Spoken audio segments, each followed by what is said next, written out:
Is that true that you've met Cray brothers? I met Reg. I used to speak to him every week for half an hour.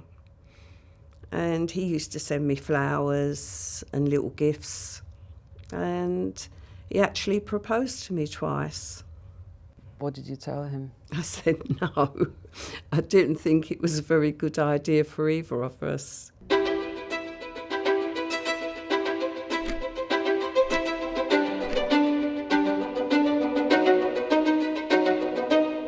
I grew up in the East End of London.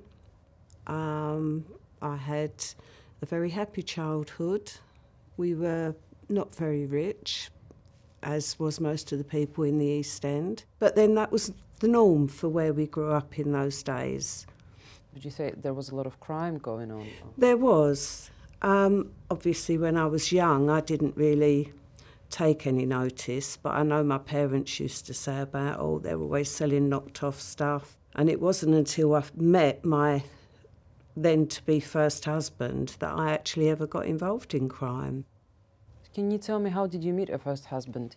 Mickey was an armed robber, and he, I suppose like a lot of the youngsters in the East End, they wanted better, and him and 3 of his friends did an armed robbery on a security van, and they all got caught and they all went to prison for 8 years. This was prior to me meeting him. I met him when he come home, and I saw my cousin in the market with her husband, and they said to me, oh, what are you doing Saturday?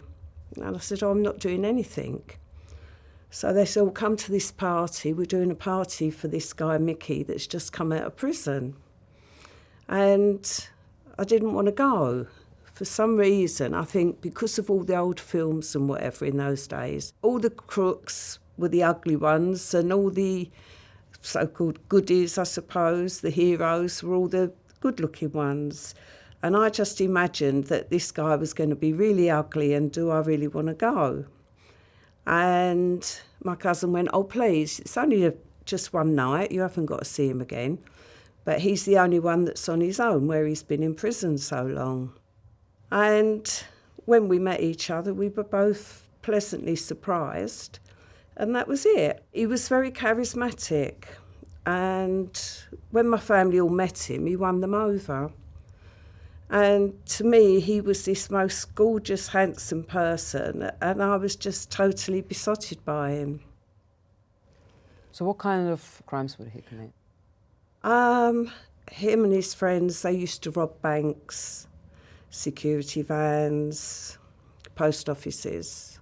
He would sit and plot his jobs with his friends, and he'd say to me, I'm going to work on Friday, which meant he would be doing an armed robbery.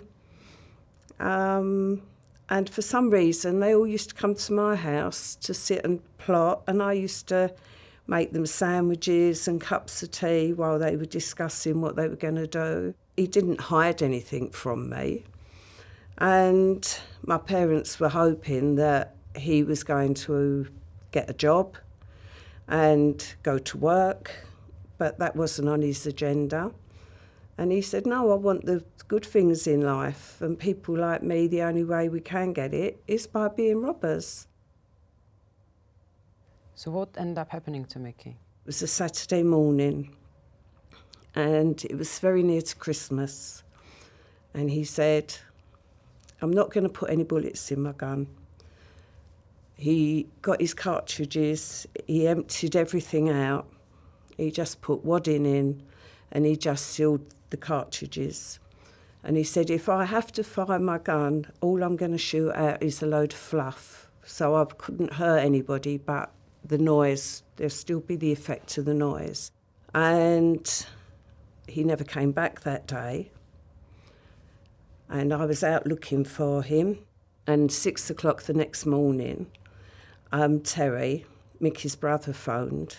And he said to me, Mickey's been arrested. You've got to get here straight away. And as we walked in, Terry opened the door. And as I looked, my mum and all Mickey's family were standing in the lounge. And I said, "Oh, Mum, what are you doing here?" And with that, Terry held my shoulders and he said, "Mickey's dead." And I was handed a brandy and they said, "Drink this, Linda." And I drank it and I said, "What happened?" And Terry said, "Well, you know he did a robbery yesterday. Apparently he got shot dead. That's all I know. And we've got to go to the mortuary to identify him." And they lifted the cover back. And while they was doing that, this policeman went, "We're really sorry it happened. I'm afraid your husband left us no choice. He said, 'It's me or you.'" So I said, "What do you mean?" So he said, "Well, your husband faced him and said, 'It's me or you.'" So I said, "You're telling me my husband faced a policeman with a gun and said, 'It's me or you.'" So he said, "Yeah." I said, "You're lying." And the second autopsy was done. I was right. He was shot through the back and the bullet came out the front. And from then on, the police and I locked horns. What was your life like after Mickey's death? Well, I think when Mickey died, it sounds strange, and I don't know. I've always said that when I was told that he was shot, something happened to my brain because I decided I've got to revenge my husband because they've done this to him. So I decided I would become a bank robber and I would take over from what he did, and I became the boss of the gang. What kind of crimes were you involved in? Armed robberies, banks, post offices, exactly the same as him. And we were very successful. How did it feel like to be a female gangster? Did male gangsters treat you differently? I think they did. They all respected me, and I actually gradually did become the boss, and everything was put by me. Should we do this? Shall we do that? I met loads and loads of women that were in prison and done lots of different crimes. But I never ever met another girl that did armed robberies. It used to be funny because when we used to share everything out, we'd share it out equally, whether there was 3 of us, 4 of us, whatever. And they all used to go, "Oh no, Linda, you're a girl, we have to give you extra." And they all used to give me extra off of theirs. And I used to go, "But why are you doing that? We've all done the same thing." And they went, "Oh no, because we feel you should get the extra." And it was weird that they all did that to me. Is that true that you've met Cray brothers? I met Reg. I used to speak to him every week for half an hour. And he used to send me flowers and little gifts. And he actually proposed to me twice. What did you tell him? I said no. I didn't think it was a very good idea for either of us. And he said, "No, I guess not. But I think we would have got on well." Inevitably, in the end, you do get caught because the odds go against you as time goes on. And I was arrested and I got 7 years for armed robbery, which was, I had the biggest sentence in Holloway Prison. So after your first sentence, what happened after that? I was home 18 months. I'd started a legitimate business with my sister and I turned my back on crime. And then I was with my then boyfriend. He was out on a day's home leave and I picked him up. We went to my home and as we walked in my house, the door got kicked in and a gunman ran in and he was shot dead. And when they found out who I was, they then charged me with the murder. So how much did you get for that? I was charged with gangland murder because I wouldn't say I committed the crime. I ended up doing 18 years. What was the prison life like that second time? Some prisons were really hard. There's a lot of bullying. There's a lot of stealing off each other. It's like a world in miniature. I suppose in one way I was lucky because when I went to prison the first time, as were the men who went to prison, the bank robbers were looked on as the hierarchy that everyone in the prison looked up to. I suppose I actually got that same from when I went into prison the first time. And it was sort of like, oh, wow, she's the armed robber. And it did good for me, if that makes sense, that the girls all respected me.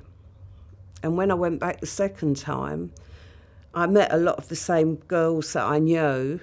And, I mean, I was lucky. I sailed through prison.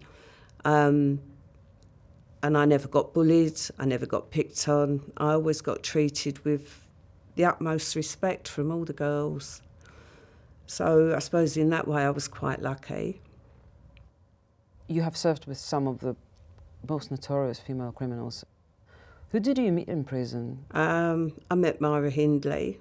She was doing the washing in the laundry, and I walked in with mine, and she was singing, taking washing out the machine, and I just thought, how dare you sing when you did what you did?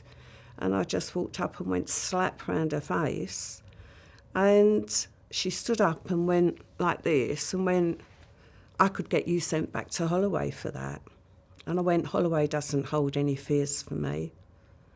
And I sort of just put my washing down and walked out, and I thought, oh bloody hell, I don't really want to go back to Holloway. But she never did report me. Is that true that when you were getting out, she gave you a present? Oh, she gave me a caftan and a dressing gown, not a dressing gown, a cardigan. Why do you think she gave you a present? Because I had to do the job of cutting her hair. Well, not cutting it, colouring it. And when she was in High Point, they said, do you know anyone in here? And she looked at the list of names and she said, the only person I know is Linda. So they said, well, she'll have to come and do your hair for you. And they come and saw me and said to me, to colour Myra's hair. And I said, well, I don't really want to. And it was, well, look, Linda, you want to go home? So I said, yeah, I do want to go home. So they went, well, the governor said he is expecting you to do her hair. Would you say she was a nice person? She was horrible. She was awful. Really, really horrible, cold and hard and nasty. She had nothing nice at all about her. Towards the end of my sentence, and I started getting home leaves, I then met my third husband. And I got engaged in the prison, and he went to my parole hearing and said, I want to marry her. He was an honest person. They checked him all out. And I think that is the main reason that I actually got released in the end. And I married George a year after I came out of prison, who unfortunately died 4.5 years ago. He died of cancer. They quite famously call you Black Widow. Yes. I don't take myself seriously. And I think, OK, I'm the Black Widow, you would have called me the Black Widow. Do I care? It doesn't matter. George, they said, oh, how do you feel about marrying the Black Widow? He went, I feel honoured that she's accepted me. And it was, when he was dying, he said to me, you've always said you wanted to write. He said, and everyone else has written about you. Do your life story and put the story right. So I said, yeah, I will. And I started writing, and I wrote The Black Widow, my life story. I look back now and don't recognise that person. I really don't. And it is so alien to me that I sort of am shocked at myself to think that I actually was that person and did do the things I did. And there is a deep regret on that. If you could say one thing to your younger self, what would that be? Don't go to that party. And then what would I have been? Hopefully a very different life. But then I wouldn't have had my 2 children, and I love them dearly. And crime is well and truly left behind. It was a long, long time ago. It doesn't pay. There's nothing good about going to prison, nothing. It wastes your life. And if they say, does crime pay? Maybe for 5%. That means 95% have wasted their lives and their time. And it's very sad.